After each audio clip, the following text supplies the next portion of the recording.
Welcome to another session of Confidence 101 from the trenches of human history and time. One practice that survived and brought so much peace to the countries and changed the course of Western civilizations since 20th century. This practice is called mindfulness meditation. From the very OG of self-help teachers, from Gautama Buddha to the rise of complex teachings of Taoism and recent secular understanding of mindfulness to healing cancer, to healing suicidal thoughts, came a simple yet profound exercise. As simple as attention to your breathing. What? That is right. It is that simple. Attention to your breathing. Is it easy? Not really. Rumi, the famous Persian poet, spoke about this. It's not so easy. It is really hard to deal some of the emotions such as disgust, chaos, confusion. These emotions are sometimes really, really hard to deal with. And not just Rumi and many other scholars throughout history, from poets to philosophers to scientists, spoke about this. It is a challenging exercise, yet rewarding. But why is it so important for healing emotions and for quitting bad habits and social anxiety and healing trauma? How mindfulness meditation helps with all of those problems? You will only know if you really practice it. According to Harvard research, by doing only 7 days of meditation, only for 10 to 20 minutes per day, the brain experiences so big changes that promotes happiness and aliveness. One of the monks was tested and studied for this research. According to the research, he was found to be the happiest human because he meditated for years, and the part of the brain which promoted happiness, aliveness, and compassion and kindness was directly related to mindfulness meditation. You can Google it, you can YouTube it, you'll find the research. And there are many practices, since it's a very old and ancient practice, from breathing meditation, sound meditation, body scan meditation, seeing meditation, walking meditation, or sitting meditation.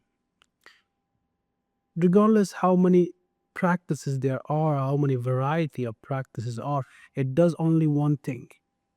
It improves the quality of being, the quality of being human. John Kabat-Zinn, he's the author of Full Catastrophe Living.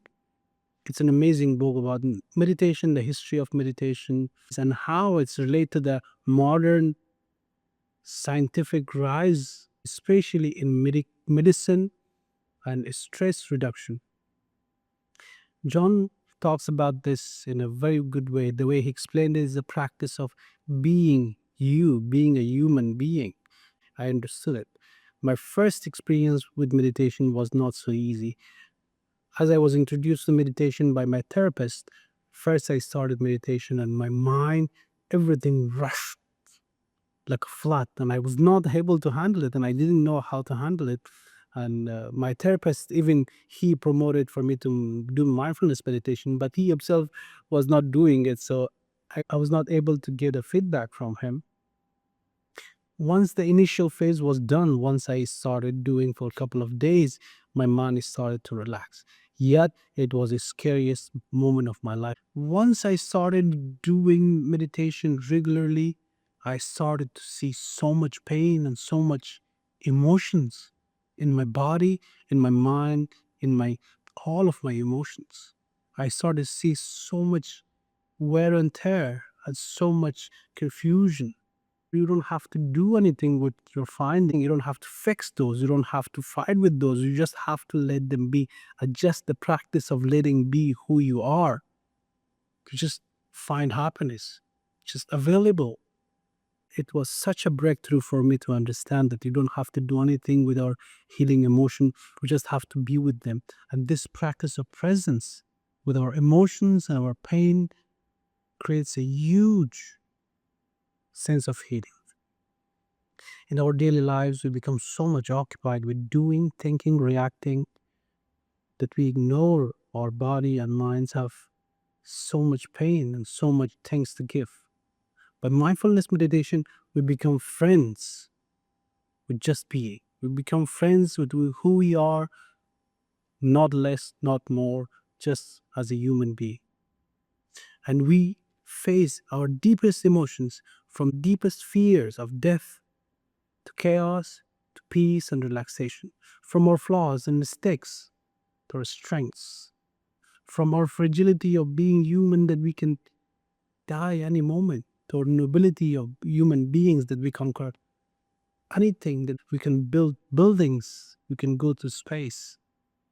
And this is liberating, and this you will see through mindfulness meditation. And mindfulness meditation can expand your creativity and your strength and leadership as well. There are many great athletes who practice mindfulness meditation in their daily lives.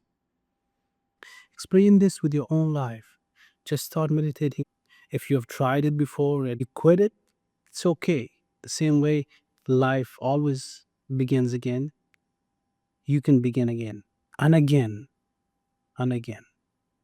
Have a confident life.